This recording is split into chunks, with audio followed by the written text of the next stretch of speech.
하루한절 10편 72편 1절 하나님이여 주의 판단력을 왕에게 주시고 주의 공의를 왕의 아들에게 주소서.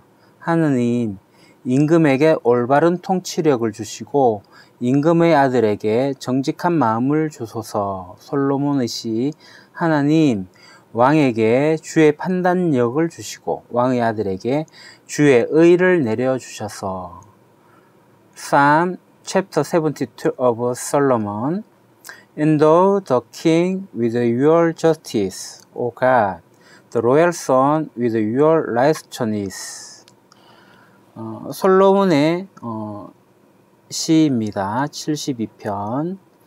Endow the king with your justice. Endow, 증여하다 라는 의미죠. 재산을 증여하다, 소유하다, 나누다. 왕에게 주십시오. With your justice. 당신의 공의와 함께.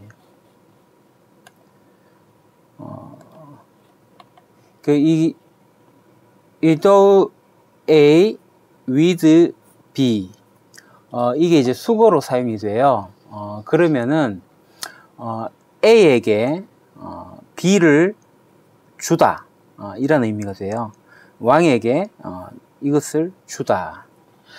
주십시오입니다. 오가, 오주님. The royal son, 왕의 아들에게 주십시오. With your righteousness. 당신의 의를.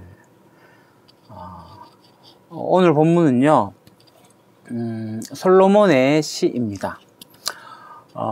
솔로몬이 지금 하나님, 주의 판단력을 주십시오. 주의 공의를 주십시오. 라고 기도하고 있는 그 내용이네요. 왕이라고 나오고, 뒤에 이제 왕의 아들에게 나오는데, 이 둘 다 솔로몬을 나타냅니다. 여기의 왕은 솔로몬, 여기의 왕은 다윗입니다. 그래서 왕의 아들은 솔로몬입니다. 둘 다 그냥 왕으로 표현하면 되지만 굳이 이 다윗의 아들임을 솔로몬이 나타내고 있는 건데요. 이 다윗의 왕위를 계승한 아들이다라는 그런 의미가 담겨져 있습니다. 사실 이 솔로몬의 아버지인 다윗이 하나님과의 언약을 맺죠. 하나님의 언약. 이것을 우리는 다윗 언약이라고 부릅니다. 다윗 언약이 뭐죠?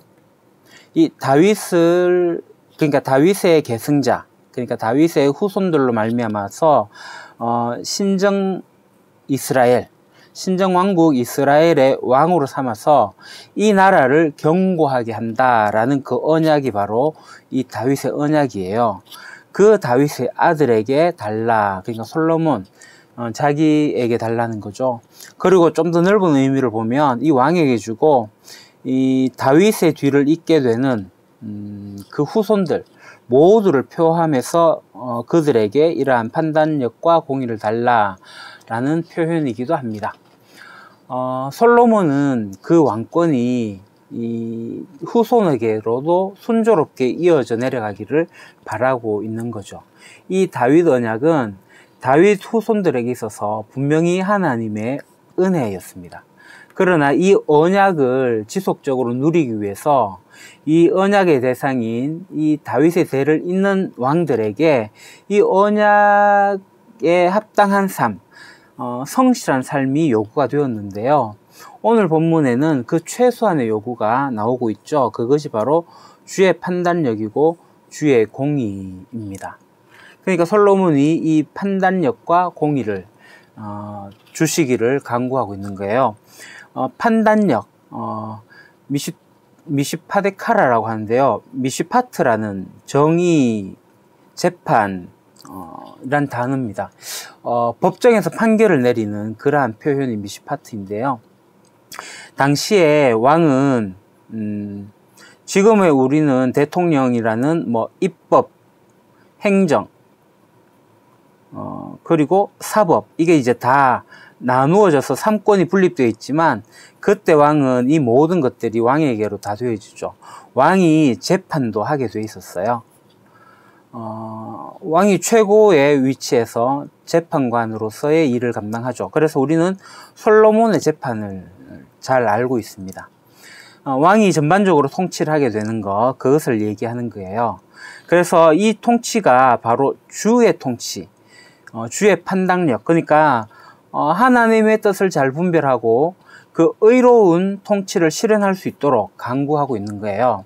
그러니까 이 솔로몬이 자기 마음대로 재판을 하면 안 되죠. 그러니까 하나님의 통치, 하나님의 공의, 이것으로 재판을 해야 되는 거예요. 이 신정 이스라엘의 주권은 누구에게 있냐면 바로 하나님에게 있습니다. 그래서 하나님의 뜻을 묻고 그것을 구하는 차원에서 솔로몬이 이 재판을 해야 되는 거예요. 통치를 해야 되는 거예요. 그렇게 해야지만 이 왕권의 안정과 번영이 지속적으로 이어지는 거죠. 다윗의 언약이 이어져 나가게 되는 겁니다. 뒤에 이제 공의가 나오는데요. 이것은 주의 공의, 하나님의 공의입니다. 그러니까 하나님의 공의는 사악한 자들을 벌하시는 데 보여지는 그 의, 선한 자들을 자유롭게 하고 또 변호해주고 보상하는 그 의, 그것을 말합니다. 이건 곧 하나님의 성품이죠. 따라서 솔로몬은 재판관으로서 이렇게 공의를 보이는 것을 넘어서서 하나님의 성품이듯이 이 솔로몬에게도 이 공의가 성품이 될 수 있도록 그렇게 강구하고 있는 거예요. 사랑하는 형제 자매 여러분, 우리가 알다시피 솔로몬은 1000번제를 드렸습니다. 여러분, 1000번 제사가 아니고 1000번제입니다. 1000번제 후에 지혜를 구하였어요. 이 지혜는 백성들을 잘 재판해서 선악을 분별하기 위한 것이었습니다. 그래서 이 지혜는 바로 하나님의 지혜입니다. 그러니까 이 하나님의 지혜를 구했더니 하나님은 이 솔로몬의 기도가 하나님의 마음에 맞았다고 했어요. 그러니까 하나님은 솔로몬에게 구하지도 않은 부도 주시고 영광도 주시겠다, 그렇게 약속을 하셨어요. 그런데 하나님께서 솔로몬에게 이 부도 주시고 영광도 추가로 주시겠다고 약속하신 것은 실제로 솔로몬이 이 하나님의 지혜를 가지고, 그래서 하나님의 뜻을 잘 분별해 가지고 하나님 뜻에 따라서 이 백성들을 잘 다스려 나가면 부도 오고 영광도 따라오는 거예요. 오늘 우리에게도 마찬가지입니다. 우리가 먼저 구해야 할 것은 이 부와 영광이 아니라 하나님의 지혜입니다. 하나님의 뜻을 분별하는 지혜입니다. 세상에서 뛰어나기 위해서 구하는 지혜가 아니라 하나님의 지혜. 여러분, 이 지혜가 없이 부와 영광이 있다고 생각해 보십시오. 그러면 지극히 교만할 거고 방탕하게 될 거예요. 그럴 경우에는 멸망의 길로 갈 수밖에 없죠. 심판을 피하지 못합니다. 하나님의 지혜가 아니라 세상의 지혜로 갈 수도 없습니다. 사망의 길로 가게 돼요. 그래서 우리는 하나님이 주시는 하나님의 지혜가 필요합니다. 그래야 하나님의 뜻을 분별하고, 그죠? 판단하고 그 뜻대로 살아가게 되는 거고, 그래서 주의 공의를 만들어 가게 되는 거예요. 그럴 경우에 부도 오고 영광도 따라와요. 실제로 솔로몬도 그랬고 다윗도 그랬습니다. 부와 영광이 뒤에 따라온 거예요. 그러니 우리도 하나님의 지혜를 먼저 구합시다. 오늘 솔로몬이 기도했던 것처럼 하나님, 주의 판단력을 저에게 주시고, 그죠? 제게 주시고, 주의 공의를 제게 주소서, 이렇게 기도하면서 하나님의 지혜와 하나님의 공의를 우리가 성품으로 가지고 살아갈 수 있기를 소망합니다.